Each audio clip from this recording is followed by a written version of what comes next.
നിങ്ങൾ DNA എന്ന് കേട്ടിട്ടുണ്ടോ?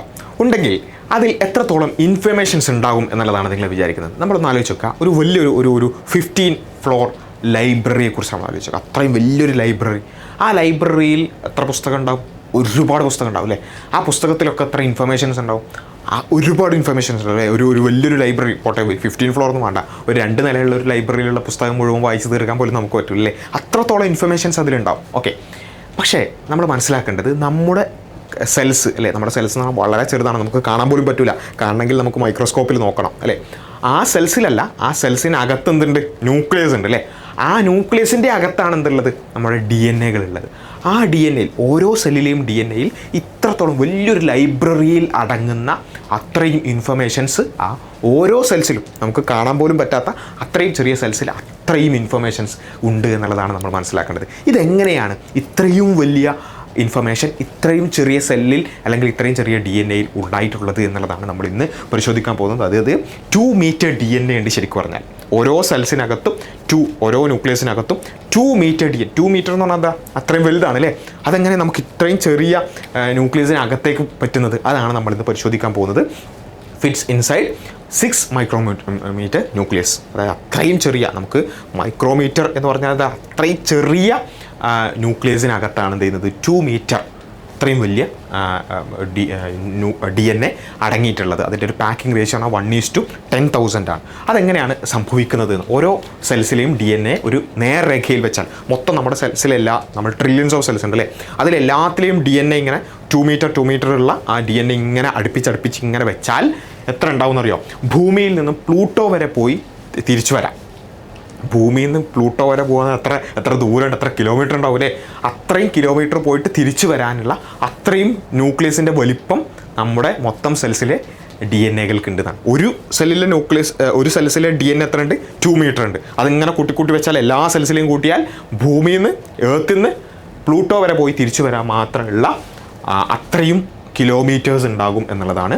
പക്ഷേ അതെല്ലാം എവിടെയുള്ളത്? ഒരു ചെറിയ, നമുക്ക് കാണാൻ പോലും പറ്റാത്ത ന്യൂക്ലിയസിനകത്താണുള്ളത്. എന്ന് വെച്ചാൽ 6 മൈക്രോമീറ്ററിലുള്ള ന്യൂക്ലിയസിനാണുള്ളത് 2 മീറ്റർ DNA ലെങ്ത് ഉള്ളത്. എന്ന് വെച്ചാൽ അതിൻ്റെ കംപ്രഷൻ അല്ലെങ്കിൽ പാക്കിംഗ് റേഷ്യോ എന്ന് പറഞ്ഞാൽ 1:10,000. അത്രയും കംപ്രസ്ഡ് ആയിട്ടാണ് ആ 2 മീറ്റർ ഉള്ള DNA അതിൽ പാക്ക് ചെയ്ത് വെച്ചിട്ടുള്ളത്. ഇതെങ്ങനെയാണ് പോസിബിൾ ആക്കുന്നത്? അവിടെയാണ് ഈ ഒരു പാക്ക് ചെയ്യുന്ന, അതായത് 2 മീറ്റർ ഉള്ള അത്രയും വലിയ ഈ DNA ന്യൂക്ലിയസിനകത്തേക്ക് പാക്ക് ചെയ്ത് വെക്കാൻ നമ്മളെ സഹായിക്കുന്ന ഏറ്റവും പ്രധാനപ്പെട്ട ഒരു ഹീറോ ഉണ്ട്.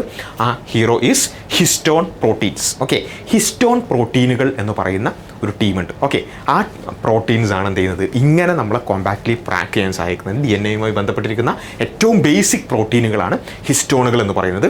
ആ വളരെ നീളം കൂടിയ DNA ചുരുക്കി അല്ലെങ്കിൽ അതിങ്ങനെ കംപ്രസ് ചെയ്ത് ക്രമീകരിച്ച് പാക്ക് ചെയ്യാൻ എന്ത് ചെയ്യുന്നു? നമ്മുടെ ഹിസ്റ്റോൺസ് നമ്മളെ ഹെൽപ്പ് ചെയ്യുന്നു. ഓക്കെ, അപ്പോൾ DNA എന്ത് ചെയ്യുന്നത് വെച്ചാൽ ഈ ഹിസ്റ്റോൺ പ്രോട്ടീൻസിന് ചുറ്റും എന്ത് ചെയ്യുന്നു? ഇങ്ങനെ അതിന് ചുറ്റി പൊതിയുമ്പോൾ ന്യൂക്ലിയോസോം എന്ന് പറയുന്നൊരു ന്യൂക്ലിയോസോം പ്രൊഡ്യൂസ് ചെയ്യപ്പെടുന്നു. പ്രധാനപ്പെട്ട ഹിസ്റ്റോണുകൾ നമ്മൾ നോക്കുകയാണെന്നുണ്ടെങ്കിൽ ഇതാണ് ഹിസ്റ്റോൺ പ്രോട്ടീൻസ്. ഓക്കെ, പലതരത്തിൽ H2B, H3, H2A എന്നൊക്കെ പറഞ്ഞിട്ടുള്ള പലതരത്തിൽ ഹിസ്റ്റോണുകൾ ഉണ്ടാവും. ആ ഹിസ്റ്റോണുകൾക്ക് ചുറ്റും എന്ത് ചെയ്യും? ഈ ന്യൂക്ലിയസ് ഇങ്ങനെ ചുറ്റി വരിയും, എന്നിട്ട് അടുത്തതിലേക്ക് പോകും. എന്നിട്ട് അതിനെ കണക്ട് ചെയ്ത വേറൊരു ഹിസ്റ്റോൺ ഉണ്ടാവും, അടുത്തതിനെ ഇങ്ങനെ ചുറ്റും. ആ രൂപത്തിലാണ്. എന്ന് വെച്ചാൽ ഹിസ്റ്റോൺ പ്രധാനമായിട്ടും H2A, H2B, H3, H4, അതുപോലെ തന്നെ H1.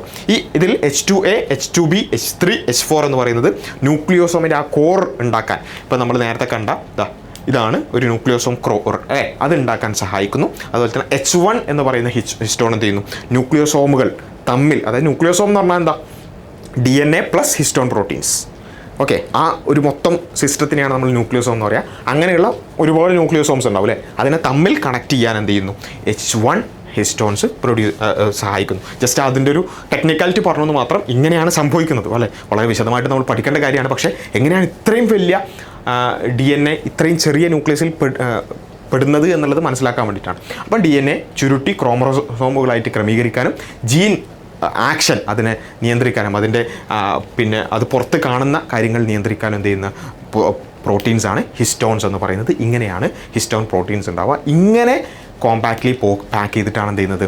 നമ്മുടെ സെൽസിൽ അല്ലെങ്കിൽ ന്യൂക്ലിയസിൽ ഇത്രയും വലിയ DNA കൊള്ളുന്നത്. ഓക്കെ, ഇനി എങ്ങനെയാണ് ഇത് സംഭവിക്കുന്നത്? ഒരു ബയോളജിക്കൽ മാഗ്നറ്റിക് ലാച്ചാണ്. എങ്ങനെയാണ്?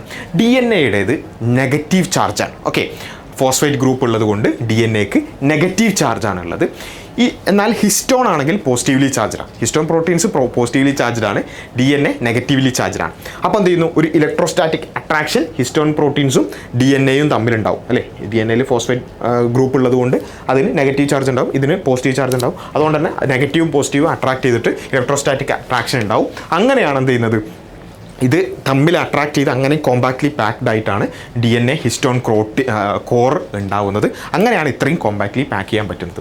അപ്പോൾ എത്രത്തോളം ഇതിൻ്റെ കോമ്പാക്ട് പാക്കിംഗ് ഉണ്ട്, വളരെ കുറച്ചും കൂടി അഡ്വാൻസ്ഡ് ആയിട്ടുള്ള കാര്യമാണ്. പക്ഷേ അതിൻ്റെ ടേംസ് മാത്രം നമ്മൾ മനസ്സിലാക്കുക. ഒരു ലെവൽ 1 നമ്മളിപ്പം പറഞ്ഞ ന്യൂക്ലിയോസോം പാക്കിംഗ് ഉണ്ടാവും. അതായത് 147 ബേസ് പെയർസ് ഉള്ള ഒരു DNA ഒരു ഹിസ്റ്റോൺ കോറിന് ചുറ്റും എന്ത് ചെയ്യുന്നു? 1.65 ടൈംസ് എന്ത് ചെയ്യുന്നു? ചുറ്റുന്നു. 1.65 ടൈംസ് ആണ് എന്ത് ചെയ്യുന്നത്? ഒരു 147 ബേസ് പെയർ ഉള്ള ഒരു DNA ചുറ്റുന്നത്. ഇത് 7 മടങ്ങ് എന്ന് വെച്ചാൽ 6 ടൈംസ് കംപ്രഷനാണ് മൊത്തത്തിൽ ഉണ്ടാക്കുന്നത്. ഓക്കെ, അപ്പോൾ ഇത്രയും വലിയത് കൊള്ളുമോ? ഇല്ല. ഇനി അടുത്ത ലെവൽ ഓഫ് കോമ്പാക്ഷൻ എങ്ങനെയാണ്? ലിംഗ ഹിസ്റ്റോൺസ് H1 ഉപയോഗിച്ചിട്ട് എന്ത് ചെയ്യുന്നു? ഈ ഓരോ ന്യൂക്ലിയോസോംസിനെയും അടുപ്പിച്ച് വെക്കുന്നു. ഓക്കെ, അപ്പോൾ എന്ത് ചെയ്യുന്നു? ഒരു 30 നാനോമീറ്റർ ഫൈബർ ആകുന്നു. എന്ന് വെച്ചാൽ 40 ടൈംസ് കംപ്രഷൻ ഉണ്ടാകുന്നു. ഇത് കംപ്ലീറ്റ്ലി നിങ്ങൾക്ക് ഈ ഒരു സമയത്ത്, അതായത് നമ്മുടെ ഒരു ഹൈസ്കൂൾ ലെവലിൽ ഇത് കംപ്ലീറ്റ്ലി മനസ്സിലാവില്ല എന്നറിയാം. പക്ഷേ ഇത്രത്തോളം എന്ത് ചെയ്യുന്നുണ്ട്? പ്രോസസ്സുകൾ അതിൽ നടക്കുന്നുണ്ട് എന്ന് പറയാൻ വേണ്ടിയിട്ടാണ്. ഓക്കെ, ഇനി ലെവൽ 3 ലൂപ്പ് ഡൊമൈൻസ് എന്ന് വെച്ചാൽ നോൺ ഹിസ്റ്റോൺ സ്കഫോൾഡ് പ്രോട്ടീൻ ഉപയോഗിച്ചുകൊണ്ട് DNA ലൂപ്പാക്കി ഓർഗനൈസ് ചെയ്യുന്നു. ന്യൂക്ലിയസിൽ കൃത്യമായി അറേഞ്ച് ചെയ്യപ്പെടുന്നു. എന്ന് വെച്ചാൽ അതോടുകൂടി 10,000 ടൈംസ് കംപ്രഷൻ ടോട്ടൽ ഉണ്ടാകുന്നു. അങ്ങനെയാണ് ഇത്രയും വലിയ DNA ഈ ചെറിയ ന്യൂക്ലിയസ്. ഇതിൽ പലതും നിങ്ങൾക്ക് കംപ്ലീറ്റ്ലി മനസ്സിലായിട്ടില്ല എന്നറിയാം. പക്ഷേ നമ്മൾ മനസ്സിലാക്കേണ്ടത് ഇത്രയും പ്രോസസ്സുകളിലൂടെയാണ് എന്ത് ചെയ്യുന്നത്? ഇത്രയും വലിയ DNA ഇത്രയും ചെറിയ ന്യൂക്ലിയസിനകത്തേക്ക് പെടുത്തുന്നത് എന്നുള്ളതാണ്. ചില ആളുകൾക്കൊക്കെ വലിയ കൺഫ്യൂഷൻ ആയിരിക്കും. കിലോമീറ്റേഴ്സ് ഓഫ് ഈ DNA ഉണ്ടെങ്കിൽ നമ്മളെന്താ ഇത്രയും ചെറുതായി പോയത്, അല്ലെങ്കിൽ എങ്ങനെയാണ് ഇത്രയും ചെറിയ നമ്മുടെ സെൽസിനകത്ത് ഇത്രയും കിലോമീറ്റേഴ്സ് ഓഫ് ഈ പറഞ്ഞ DNA ഉൾക്കൊള്ളുക എന്നൊക്കെ പല ആളുകൾക്ക് കൺഫ്യൂഷൻസ് ഉണ്ടാവും. ഇങ്ങനെയൊക്കെ നടക്കുന്നുണ്ട് എന്നുള്ളത് അറിയാൻ വേണ്ടിയിട്ടാണ്. ഇനിയോ നമ്മുടെ DNA സംബന്ധിച്ചിടത്തോളം മറ്റൊരു പ്രധാനപ്പെട്ട ഒരു കാര്യമാണ്, നമുക്ക് ഓൺ ആൻഡ് ഓഫ് സ്വിച്ചുകളുണ്ട്. അതായത് നമ്മുടെ DNAയിലുള്ള എല്ലാ കാര്യങ്ങളും അതുപോലെ എല്ലാ സമയത്തും എക്സ്പ്രസ് ചെയ്യപ്പെടില്ല അല്ലേ. എല്ലാ ജീനുകളും എല്ലാ സമയത്തും എക്സ്പ്രസ് ചെയ്യപ്പെടില്ല. അതാണ് ഈ പറഞ്ഞ ഓൺ ആൻഡ് ഓഫ് സ്വിച്ചുകൾ. യൂക്രോമാറ്റിൻ ആൻഡ് ഹെട്രോക്രോമാറ്റിൻ. യൂക്രോമാറ്റിൻ എന്ന് പറഞ്ഞാൽ എന്താ? ആക്റ്റീവ് DNA എന്ന് വെച്ചാൽ അത് കുറച്ചും കൂടി ലൂസ്ലി അറേഞ്ച്ഡ് ആയിരിക്കും. ഓക്കെ, അതിനെന്ത് ചെയ്യാൻ പറ്റും? സെൽസിന് കൃത്യമായിട്ട് അത് ലൂസ്ലി അറേഞ്ച്ഡ് ആയതുകൊണ്ട് തന്നെ അതിലുള്ള ഇൻഫോർമേഷൻസ് കൃത്യമായിട്ട് വായിക്കാൻ പറ്റും. ഓക്കെ, ആ വായിച്ചിട്ട് അതിലുള്ള ഇൻഫർമേഷൻസ്, ഇപ്പോൾ ഫോർ എക്സാമ്പിൾ എൻ്റെ സ്കിന്നിൻ്റെ കളർ ഒരു ബ്രൗൺ ആവണം എന്നുള്ള കാര്യം വളരെ ലൂസ്ലി അറേഞ്ച്ഡ് ആയിട്ടുള്ള ആ യൂക്രോമാറ്റിനിൽ ഉണ്ടെന്നുണ്ടെങ്കിൽ അത് വായിക്കാൻ പറ്റുമല്ലോ. അപ്പോൾ അതെന്ത് ചെയ്യും? കാര്യം എന്നിൽ എക്സ്പ്രസ് ചെയ്യപ്പെടും. ഓക്കെ, ഞാൻ എന്ത് ചെയ്യും? ആ രൂപത്തിൽ എൻ്റെ കളർ അങ്ങനെയായി മാറും. എന്നാൽ അതേ സമയത്ത് ഇനാക്റ്റീവ് DNA എന്ന് പറഞ്ഞാൽ ഭയങ്കര കോമ്പാക്ട്ലി ഇറുക്കി പാക്ക് ചെയ്തിട്ടുള്ള ഈ DNAയുടെ പാർട്സ് ആയിരിക്കും. അതെന്ത് ചെയ്യില്ല? അതൊരു സൈലൻറ്റ് റീജിയൻസ് ആയിരിക്കും. അത് ആവശ്യമുള്ള സമയത്ത് മാത്രമേ അത് ഓൺ ആവുള്ളൂ.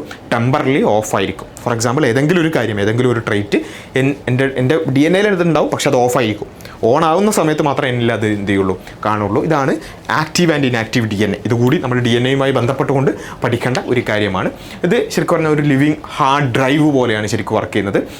അതായത് കണ്ടൻസ് മോഡ്, ഒരു സെൽ ഡിവിഷൻ്റെ സമയത്ത് DNA മാക്സിമം കണ്ടൻസ്ഡ് സ്റ്റേറ്റിലായിരിക്കും എന്ത് ചെയ്യുന്ന പാക്ക് ചെയ്യുന്നുണ്ടാവുക. ആ സമയത്ത് ഡാറ്റ ലോസൊക്കെ ഒഴിവാക്കാൻ വേണ്ടിയിട്ട് ട്രാൻസ്ക്രിപ്ഷനോ കാര്യങ്ങളോ ഒന്നും ഇല്ലാത്ത രൂപത്തിൽ മാക്സിമം പ്രൊട്ടക്റ്റ് ചെയ്ത് സേഫ് ആയിട്ടുള്ള ഡാറ്റ കോപ്പി പോസിബിൾ ആക്കും. അതുകൊണ്ടാണ് DNA സെൽ ഡിവിഷൻ്റെ സമയത്ത് നമുക്ക് ക്രോമസോമുകളായി വിസിബിൾ ആകും എന്നൊക്കെ നിങ്ങൾ പഠിച്ചിട്ടുണ്ടാവും അല്ലേ.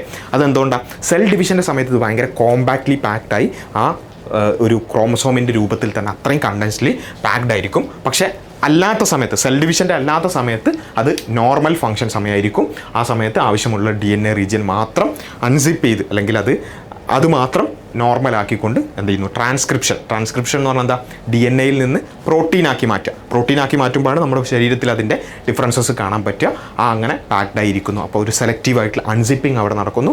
ടാർജറ്റഡ് ആയിട്ടുള്ള ട്രാൻസ്ക്രിപ്ഷനും എഫിഷ്യൻ്റ് ആയിട്ടുള്ള ആക്സസും ഈ ഒരു സമയത്ത് ആക്റ്റീവ് മോഡിൽ നമുക്ക് കിട്ടുന്നു. ഓക്കെ, ഇതാണ് നമ്മുടെ മൊത്തത്തിൽ ഈ മൊത്തം ലൈബ്രറിയിൽ ചിലത് എന്തുകൊണ്ട് നമ്മുടെ ബോഡിയിൽ പ്രകടമാകുന്നു, ചിലത് ആവുന്നില്ല എന്നുള്ളതിൻ്റെ ഒരു ഉത്തരമായിട്ട് നമ്മൾ മനസ്സിലാക്കേണ്ടത്.